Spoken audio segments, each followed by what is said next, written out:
Vous inviter à prendre deux textes pour la lecture, deux textes où Jésus-Christ nous présente sa vision des choses de ce voyage avec Dieu, Jean 3, 3, 8 et Psaume 84, 11, 13. Comme nous avons du bruit, parfois, j'inviterai peut-être Priya à prendre le relais si vous n'arrivez plus à nous entendre. Je vous préviens juste. Jésus lui répondit, en vérité, je te le dis, à moins de naître de nouveau, personne ne peut voir le royaume de Dieu. Nicodème lui dit, comment un homme peut-il naître quand il est vieux? Peut-il une seconde fois entrer dans le ventre de sa mère et naître? Jésus répondit, en vérité, je te le dis, à moins de naître d'eau et d'esprit, on ne peut entrer dans le royaume de Dieu. Ce qui est né de parents humains est humain, et ce qui est né d'esprit est esprit. Ne t'étonne pas que je t'ai dit, il faut que vous naissiez de nouveau. Le vent souffle où il veut, et tu en entends le bruit, mais tu ne sais pas d'où il vient, ni où il va. C'est aussi le cas de toute personne qui est née de l'esprit. Et moi, je vais lire le second texte, Psaume 84, 11, 13. Mieux vaut un jour dans tes parvis que mille ailleurs. Je préfère me tenir sur le seuil de la maison de mon Dieu plutôt que d'habiter sous les tentes des méchants, car l'Éternel Dieu est un soleil et un bouclier. L'Éternel donne la grâce et la gloire. Il ne refuse aucun bien à ceux qui marchent dans l'intégrité. Éternel, Maître de l'univers, heureux l'homme qui se confie en toi. Maintenant, nous allons pouvoir laisser la parole à Elder, qui va nous partager le message que Dieu lui aura inspiré pour nous aujourd'hui et dont le titre est Retour à la vie.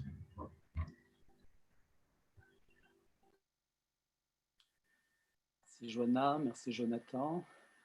Bonjour à tous. C'est un plaisir de nous retrouver ce matin ici avec tous ces aléas techniques encore, mais bientôt nous pourrons, par la grâce de Dieu, nous retrouver ensemble. Ce matin, je voudrais méditer avec vous un texte qui est un texte parmi les plus étonnants de la Bible. C'est un récit qui m'interpelle beaucoup dans le contexte que nous vivons actuellement et dans notre vie spirituelle. Et j'ai beaucoup apprécié ces liens qui ont été faits avec l'image des plantes qui grandissent et aussi ces derniers textes de la parole de Dieu qui nous ont été lus. C'est vrai que je n'aime pas beaucoup les récits à sensations fortes. En général, je n'aime pas beaucoup lire les journaux avec les grands titres, avec les grandes sensations. Mais il se trouve que ce texte est particulier et qu'il est très, très instructif. Je voudrais donc vous inviter à lire ce récit avec moi pour tenter d'entendre la leçon spirituelle que Dieu veut nous donner ce matin. Ce récit, c'est un récit de l'Ancien Testament dans le livre du prophète Ézéchiel au chapitre 37 et à partir du verset 1er. Ézéchiel, chapitre 37 et à partir du verset 1er. Il est dit dans ce récit, « La main du Seigneur fut sur moi. Le Seigneur me fit sortir par un souffle et me déposa au milieu de la vallée. Celle-ci était remplie d'ossements. Il me fit passer auprès d'eux tout autour. Ils étaient très nombreux dans la vallée et ils étaient secs. Il me dit, humain, ces ossements pourront-ils revivre? Je répondis, Seigneur Dieu, c'est toi qui le sais. Il me dit, parle en prophète sur ces ossements. Tu leur diras, ossements desséchés, écoutez la parole du Seigneur. Voici ce que dit le Seigneur Dieu à ces ossements. Je fais venir en vous un souffle et vous vivrez. Je placerai sur vous des tendons, je ferai pousser de la chair sur vous, je vous recouvrirai de peau, je mettrai en vous un souffle, vous vivrez, et ainsi vous saurez que je suis le Seigneur Yahvé. Je parlais en prophète selon ce que m'avait ordonné. Et comme je parlais en prophète, il y eut un bruit, il y eut un frémissement, et les ossements se rapprochèrent les uns des autres. Je constatai qu'il y avait sur eux des tendons, la chair se mit à pousser, et la peau se recouvrit par-dessus, mais il n'y avait pas de souffle en eux. Il me dit, parle en prophète sur le souffle, parle en prophète humain. Tu diras au souffle, ainsi parle le Seigneur Dieu. Viens des quatre vents au souffle sur ces tués et qu'ils revivent. Je parlais en prophète, comme il me l'avait ordonné. Alors le souffle vint sur eux. Ils reprirent vie et se tinrent debout sur leurs jambes. C'était une très grande armée, une armée immense. Il me dit, humain, ces ossements, c'est toute la maison d'Israël. Ils disent, nos ossements sont desséchés, notre espoir s'est évanoui, nous sommes perdus. À cause de cela, parle en prophète. Tu leur diras, ainsi parle le Seigneur Dieu. J'ouvre vos tombes, je vous ferai remonter de vos tombes et mon peuple, et je vous ramènerai sur la terre d'Israël. Ainsi vous saurez que je suis le Seigneur Yahvé. Lorsque j'ouvrirai vos tombes et que je vous ferai remonter de vos tombes, ô mon peuple, je mettrai mon souffle en vous et vous reprendrez vie. Je vous ramènerai sur votre terre et ainsi vous saurez que c'est moi, le Seigneur Yahvé, qui ai parlé. Déclaration du Seigneur. Amen. Ce récit est un récit, comme je vous ai dit, étonnant. La première image qui nous vient à la lecture de ce récit, c'est une scène de grande désolation, de mort. La situation est pesante et angoissante. Et cela me fait penser aux moments les plus difficiles que le monde a vécu avec la crise du Covid-19 et à laquelle de nombreuses personnes et de nombreux pays sont encore confrontés. Si à la première lecture de ce récit, on est impressionné par son côté dramatique, lorsqu'on le lit de façon attentive, nous comprenons qu'il nous parle surtout de vie. Malgré la désolation et la solitude du prophète Ézéchiel qui marche au milieu de cette triste vallée de la mort, comme nous dit le psalmiste, le récit nous parle d'une puissante force de vie. Et c'est bien le sens des paroles du psaume 23. Quand je marche au milieu de l'ombre de la mort, je ne crains aucun mal, car tu es avec moi. Au début du récit, il est dit qu'Ézéchiel fut amené dans une vallée remplie d'ossements par le souffle de Dieu, l'Esprit de Dieu donc. Une question lui est posée au milieu de cette désolation. Humain, ces ossements pourront-ils revivre? Que répondre à une telle question lorsqu'on est confronté aux situations les plus difficiles de notre vie? Et vous avez certainement eu des questions difficiles qu'on vous a posées. Que répondre? Nous sortons sans doute de l'une des pires crises que le monde ait connues. Pour la première fois, toutes les églises ont cessé les activités cultuelles et ont été fermées. Je me souviens des rares fois où je me suis rendu dans nos deux églises. C'était un climat, c'était une atmosphère triste. Triste encore quand je voyais ces toiles d'araignée au mur parce que ces lieux n'avaient pas été fréquentés depuis longtemps. Malgré notre foi et notre espérance, beaucoup sont passés au départ de cette crise sanitaire de la sidération ou de l'incrédulité. Et je me souviens encore les paroles de quelques-uns de nos frères et sœurs, mais ce n'est pas grave, ça va passer, à une sorte d'angoisse et d'incertitude de l'avenir. Au milieu de nos désolations, la maladie, le deuil, les crises relationnelles, l'angoisse de l'avenir ou simplement l'angoisse de sortir après 3 mois de confinement tout de même.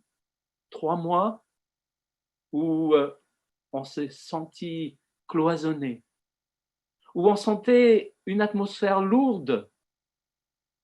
3 mois dans nos maisons de façon toute particulière. La question à Ézéchiel, elle nous interpelle donc aussi chacun de nous, humains. Ces ossements pourront-ils revivre? Pourrions-nous revenir à une vie normale? Cette question est comme une sorte d'invitation à s'en remettre entièrement à Dieu. Une invitation à la vie, car la vie nous vient de Dieu et il saura en prendre soin. C'est un ensemble de promesses de la parole de Dieu qui nous sont données. Et c'est encore l'essentiel de ce message dans ce récit. La réponse du prophète, ce n'est pas une fuite, c'est une réalité. Seigneur Dieu, c'est toi qui le sais. Dieu seul sait quel sera notre avenir. Dieu seul connaît les projets qu'il fait pour nous. Et nous savons que ces projets, c'est des projets de vie. Dans la plupart des civilisations, les corps des défunts étaient respectés et mis dans un tombeau familial. Et il en était de même en Israël. Les ossements éparpillés sur le sol sont donc signes de malheur qui a été vécu. Mais dans cette première vision de malheur, le texte est ponctué par des termes qui soulignent toute la puissance de vie qui se manifeste, qui va donner corps à l'espérance du peuple de Dieu. Et si nous lisons attentivement ces textes, nous allons voir que dans ce récit, 3 fois, il est dit que Dieu parle aux prophètes. Parce que Dieu veut nous parler. Dieu veut me parler. Et nous le voyons au verset 3, au verset 9, au verset 11. Nous constatons aussi que 3 fois, Dieu va appeler les ossements à la vie. Voici, je fais venir en vous un souffle vivant. Est-ce que ce n'est pas toutes les promesses qui traversent le texte biblique? 3 fois encore, Dieu va donner l'intention de son œuvre recréatrice. Ainsi, vous saurez que je suis le Seigneur Yahvé. Parce que c'est le sens de l'ensemble de la révélation biblique. Aujourd'hui, nous pouvons faire le constat que la foi, c'est peu de choses, que Dieu peut être absent. Mais la promesse biblique nous donne l'assurance que Dieu aura le dernier mot. Ainsi, vous reconnaîtrez que je suis le Seigneur Yahvé. Et nous le voyons au verset 6, au verset 13, au verset 14. Cette scène de désolation, mais surtout d'espérance, c'est l'image d'une réalité vécue par le peuple de Dieu à l'époque d'Ézéchiel. Cette réalité est esquissée au verset 11. Il me dit, humain, ces ossements sont toute la maison d'Israël. Ils disent, nos ossements sont desséchés, notre espoir est évanoui, nous sommes perdus. Nous sommes perdus. Quelle triste espérance. Que s'est-il passé pour que le peuple de Dieu ait ainsi le moral dans les chaussettes, c'est-à-dire au plus bas? Nous sommes, je le rappelle, au 5e siècle avant Jésus-Christ, entre les années 591 et 457 pour être large. Le royaume d'Israël, ou de Juda plus précisément, est entre les mains des Babyloniens. Le temple, le lieu de la révélation divine, a été détruit. Pratiquement tout le peuple est amené en captivité à Babylone. Pour le peuple de Dieu, c'est une terrible épreuve qu'ils n'ont jamais vécue depuis l'esclavage en Égypte. Ils ont l'impression que tout s'effondre et leur espérance est anéantie au 3e sous-sol, pourrait-on dire. Nous sommes perdue. C'est l'espérance que nous pouvons parfois vivre dans nos épreuves, dans nos situations difficiles, que certains ont peut-être vécu dans leur chair pendant cette crise sanitaire, ou peut-être dans d'autres situations. Où est Dieu? C'est souvent la question qui est posée. Notre espérance s'est évanouie. Une espérance morte. Voilà la réalité du peuple de Dieu à l'époque d'Ézéchiel, et qui est malheureusement parfois aussi la nôtre, une espérance morte. Une espérance qui n'espère plus rien pour ne pas être déçue. Une espérance muette, sans vie, desséchée, comme ses ossements. Et comment le voyons-nous dans la réalité de notre vie personnelle, ecclésiale? Dans la religion formaliste, avec des rituels qui n'ont plus beaucoup de sens, plus beaucoup de force de vie. Cela se voit dans la fréquentation de nos réunions de prière. Cela se voit dans les relations de pouvoir et les désunions qui s'expriment tellement souvent dans nos rangs. Cela se voit dans la peur et l'angoisse qui s'expriment au milieu du message d'espérance et de l'amour de l'Évangile. Cela se voit surtout dans le fruit de nos vies qui ressemble si peu au fruit de l'Esprit.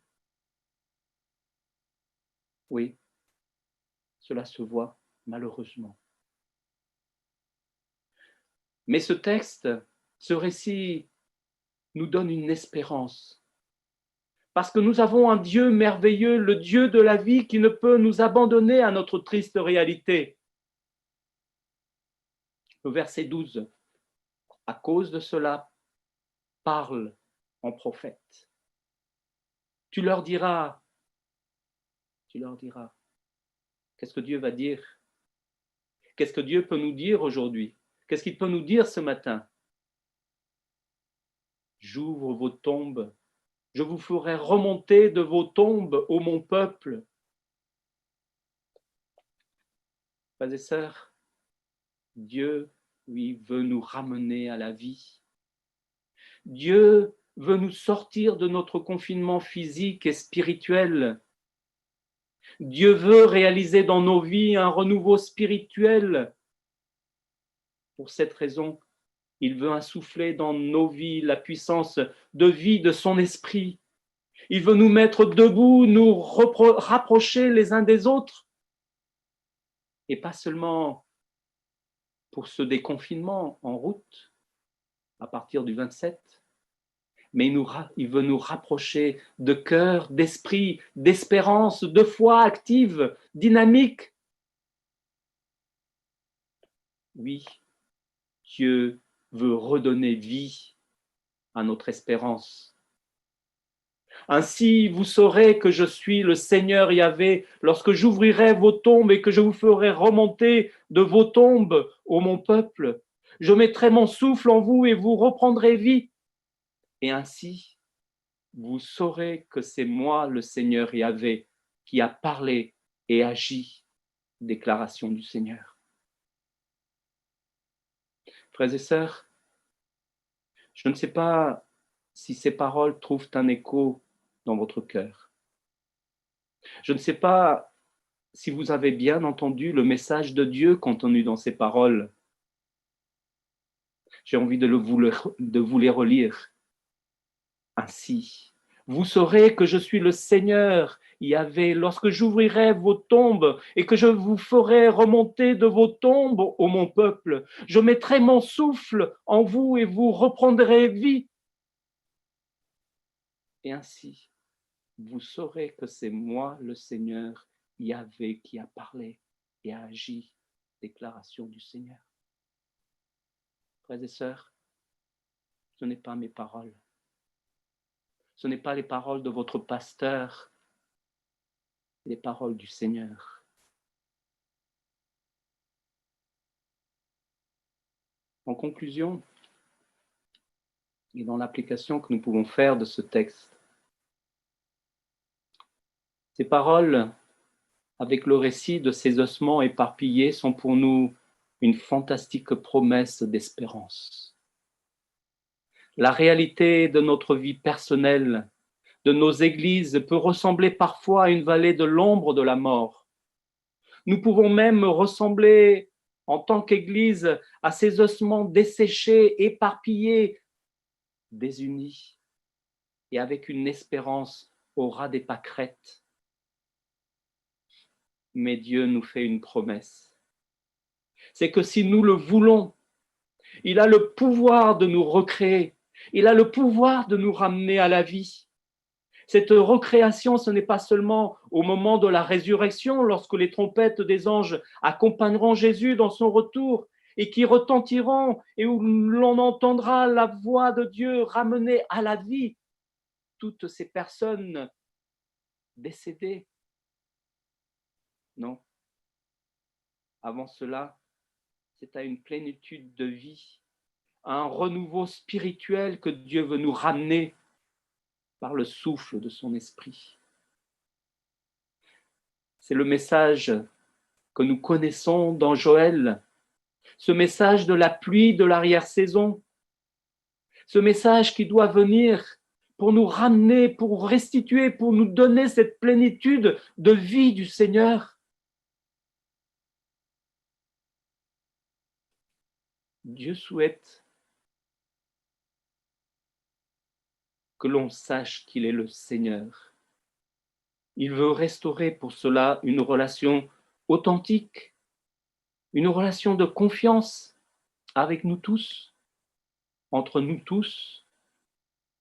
Il veut qu'on se tienne sur nos jambes, signe de vigueur spirituelle et de confiance, surtout en cette situation où la crise peut nous envahir, où l'angoisse peut encore nous habiter. Au lieu d'une espérance morte, il veut nous redonner une espérance vivante. Au lieu d'une espérance confinée, il veut nous donner une espérance qui transborde de vie. Il suffit qu'on entende la voix et qu'on accepte cet appel à la vie. Je mettrai mon souffle en vous et vous reprendrez vie. Et ainsi, vous saurez que c'est moi, le Seigneur, Yahvé, qui a parlé et agi. Déclaration du Seigneur. Frères et sœurs, je ne saurais pas vous donner exactement, en plus de ces paroles, ce qu'il faut mettre en route dans la vie de chacun de vous, ce qu'il faut mettre en route dans ma propre vie. Je veux simplement nous rappeler ces paroles puissantes que le prophète nous donne, ces paroles qui peuvent nous ramener à la vie par la puissance du souffle de Dieu, parce que c'est bien ce souffle dont nous avons besoin. Alors, en plus de ces paroles que le Seigneur m'a données, que le Seigneur nous donne dans cette part,